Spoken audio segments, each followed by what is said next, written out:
Essay concerning human understanding by John Locke was written in 1689.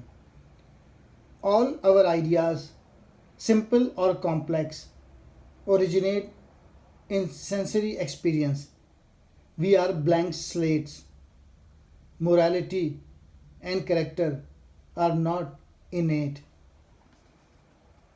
From what has been said, I think it passed out that there are no practical principles wherein all men agree, and therefore none innate.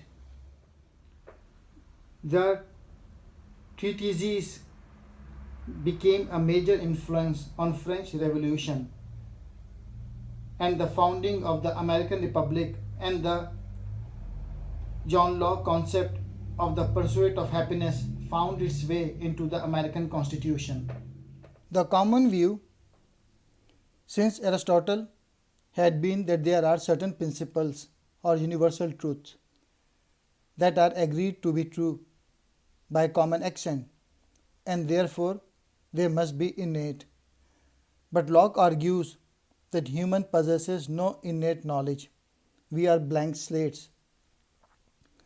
All our knowledge comes to us through our sight, hearing, smell, touch, and taste, and the ideas or concepts, for example, whiteness, hardness, sweetness, thinking, motion, man, elephant, army, that we form from them simply result from this sensory input.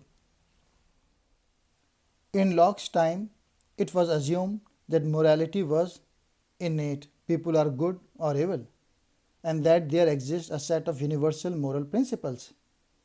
He attempts to show that morality cannot be universal by pointing out the wide variation among individuals and people in terms of beliefs. For example, practices such as leaving children out in the wild, or bad weather, or burying them along with their mother if she dies, have been normal practices in various cultures, but in the England of his day, they were considered abhorrent. Principles seem innate, he says, only because we don't remember when we first accepted them. Though Locke cannot prove God's existence, he somehow manages to show that belief in God is perfectly natural and logical, something worked out from our direct experiences of the world around us.